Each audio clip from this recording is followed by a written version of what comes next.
Olá, tudo bem? Bem-vindo ao nosso tradicional Café com Ações. Saúde a todos.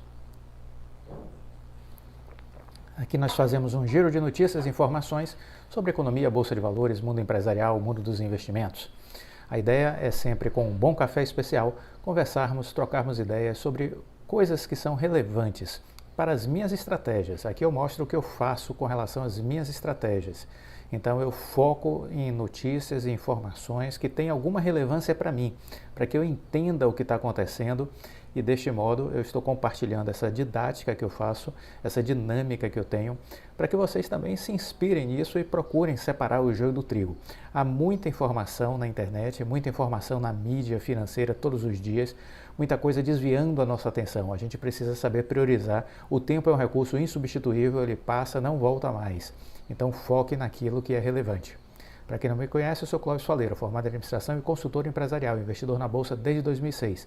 Criei o Café com Ações exatamente com esta finalidade, de mostrar o que eu faço na seleção das minhas leituras diárias, ok? Muito bem, Unidas vai emitir R$ 1 bilhão em dívida para reforçar o caixa. A Unidas informou na sexta-feira 29 que vai emitir cerca de R$ 1 bilhão em debêntures para reforçar o caixa da companhia. O valor unitário será de R$ 1.000, equivalente a 1 milhão de unidades. As debêntures emitidas serão voltadas apenas para investidores profissionais. A data de vencimento está marcada para 10 de novembro de 2026. Por que eu quero compartilhar essa notícia com vocês? Para mostrar que as grandes empresas costumam fazer dívidas, sim. Né? Elas utilizam-se dessa capacidade de alavancagem de dívidas para financiar, vamos dizer assim, o seu crescimento. Então, há dívidas boas e dívidas ruins. Isso que a gente precisa entender. As dívidas boas são aquelas que nos ajudam a crescer. As dívidas ruins são aquelas que nos tiram dinheiro e que nos carregam para trás. Se você entender isso, você começa a compreender mais a dinâmica do mundo empresarial. Ao olhar o endividamento das empresas, precisa entender isso, porque nem toda dívida significa que é uma coisa ruim. E isso também pode servir para as nossas vidas. Há endividamentos que podem valer a pena e outros que não.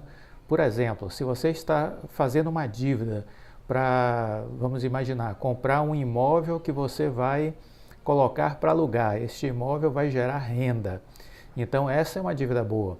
Agora, se você vai comprar um imóvel para deixar parado para utilizar uma vez no final de ano ou nas férias, bom, essa é uma dívida ruim, porque você está comprando algo que vai lhe gerar custos fixos ao longo de meses e não tem uma geração de receita. Então é isso que você precisa entender, que dívidas existem, dívidas boas e dívidas ruins. As empresas entendem isso e esse exemplo da Unidas nos mostra isso de uma forma muito interessante, certo? Uma outra notícia que eu queria compartilhar com vocês, a Multiplan recupera os patamares pré-Covid. Multiplan, dona de shopping centers de alto padrão, classe A, classe B. Multiplan recupera patamares pré-Covid.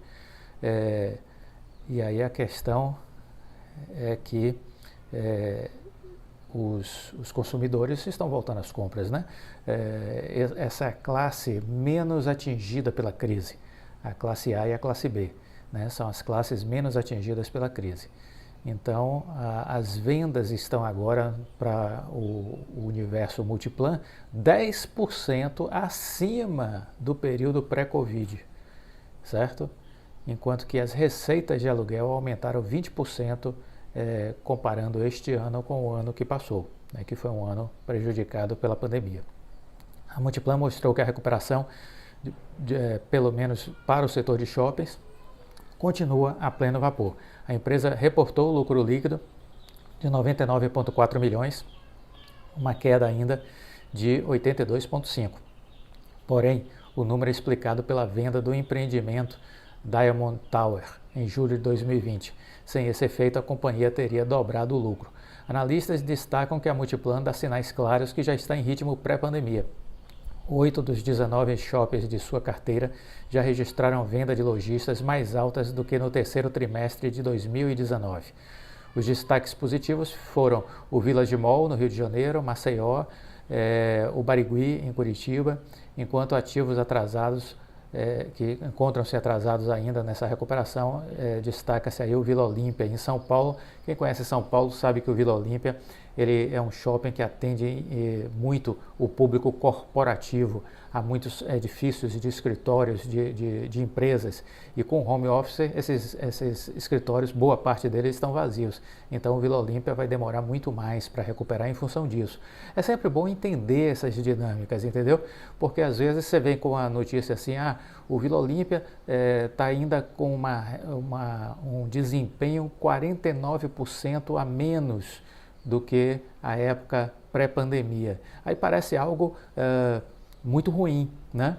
E de fato é, mas o número puro parece que, poxa, esse shopping então não presta.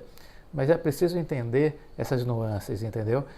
Quem conhece São Paulo, quem conhece o shopping, eu já frequentei e sei dessa característica, que ele é um shopping não para frequentadores residenciais, pessoas que saem de suas casas para visitar o shopping. Ele é um shopping que as pessoas saem das empresas para fazer um happy hour, para fazer um almoço, para esperar uma reunião, aí mata a hora ali no shopping, entendeu? Então ele é um shopping com essa característica. Isso é conhecimento, isso é estudo, isso é pesquisa, entendeu? Houve uma época que eu pensei em colocar uma loja no shopping Vila Olímpia, então eu conheço. Então são essas coisas que a gente precisa entender, porque se a gente não fizer uma boa pesquisa, se a gente não entender o contexto, a gente acaba concluindo coisas que não são verdadeiras. Então a boa pesquisa faz parte da atividade cotidiana de todo bom investidor. Se ele não fizer uma boa pesquisa, ele vai tomar decisões equivocadas, porque a mídia não esclarece isso, né? A matéria poderia trazer esse esclarecimento. Não traz porque são rasos nos comentários, nas reportagens. Essa matéria, por exemplo, saiu na Money Times. Então eles acabam sendo rasos nos comentários deles, né?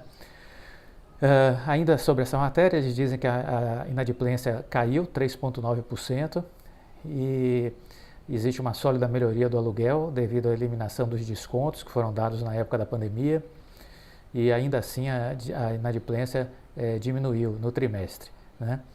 Então, notícias aí sobre a Multiplan.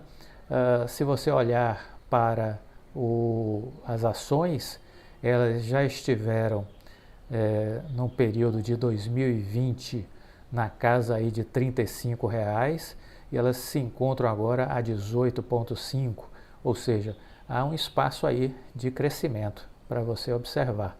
Esse setor de shopping centers que atendem ao público classe A será todo impactado positivamente pelos próximos resultados, né? E vem aí Black Friday, vem aí Natal, e aí a gente vai ver já uma retomada de crescimento bem forte nesse setor. Com destaque, além da Multiplan, esteja de olho e acompanhando, para quem gosta desse setor, o Shopping Iguatemi, né? e a JHSF, que tem alguns shoppings também voltados para esse público, certo? Então é importante quem gosta desse segmento está acompanhando o que está acontecendo com este setor. Muito bem, a Oi Fibra em Salvador anunciou a conquista de 100 mil clientes. 100 mil clientes foram conquistados pela Oi Fibra em Salvador. A Oi Fibra conquista essa marca, ela é a empresa que leva, né, a internet até a casa do cliente, garante mais robustez na velocidade, estabilidade na conexão. Na Bahia, além da capital, a empresa já oferece os serviços da Oi Fibra nas cidades de Barreiras, Juazeiro, Feira de Santana, Jiquié, Vitória da Conquista, Lauro de Freitas, Itabuna, Eunápolis, Jacobina, Teixeira de Freitas, Paulo Afonso, Porto Seguro. Você é de alguma dessas cidades? Cliente da Oi Fibra? Comenta aqui, por favor, como está achando o serviço. Superou suas expectativas, o atendimento, o desempenho da sua internet melhorou comparado com o que você tinha, o que é que você tinha antes, o que foi que mudou, qual a grande melhoria que você teve. Você é cliente só dessa parte de fibra ou você, pessoa jurídica, contratou também outros serviços como cibersegurança, produtos, serviços, consultorias da Oi Soluções? Comenta aqui que é sempre importante a gente ter esse feedback para compartilhar com os inscritos do canal. Então a Oi é líder em market share no mercado de banda larga por fibra ótica em Salvador. Já está com a liderança, já tem uma posição de 46% de participação. Em todo o estado, a Oi já conta com mais de 170 mil clientes de Oi Fibra e mais de 800 mil casas aptas para receber o serviço. Então, boas notícias vindas da Oi Fibra em Salvador. É isso que a gente precisa olhar. Muita gente fica preocupado com o preço das ações. Esquece, preço da ação não significa, neste momento, absolutamente nada. É uma empresa em recuperação judicial, ela não consegue escalar para o alto o seu preço, porque está em recuperação judicial, então predomina sobre ela a dúvida se sobreviverá. Isso é o que é traduzido pelo mercado. O mercado olha para uma empresa em recuperação judicial e vira o olho. Vira o olho por quê? Porque 82% das empresas que entram em RJ desaparecem. É uma taxa de mortalidade altíssima. Apenas 18% sobrevive. Por isso os grandes players não perdem tempo. Muitos dos grandes players não perdem tempo. Alguns olham, mas muitos, a grande maioria, não olha. E é isso que faz com que o fluxo de investimento numa empresa dessa natureza não aconteça. E aí é o território fértil para os especuladores, né, que ficam fazendo a ação subir e descer ao sabor dos ventos. Então, de repente, a ação desaba 13%, 14%, aí num outro belo dia ela sobe 11%, 12%. Isso são o quê? São os movimentos especulativos, né, acontecendo. Da mesma forma que carregou para cima, daqui a pouco joga para baixo e eles vão ganhando nessa variação. E quem vai perdendo? Quem vai perdendo são aqueles investidores despreparados que se assustam com as quedas ou quando entram na alta, entram já quando ela já está terminando e aí fica preso nesse jogo de ping-pong, entendeu? E ele acaba se machucando e acaba se desfazendo com prejuízo dos papéis. Ou seja, não estudou a empresa, não entende a dinâmica de uma empresa em RJ e fica refém dos boatos e do blá blá blá da internet. Isso não é investir, definitivamente. Gostou do vídeo? Deixa o like, compartilhe com os amigos. Fica com Deus e até a próxima. Tchau!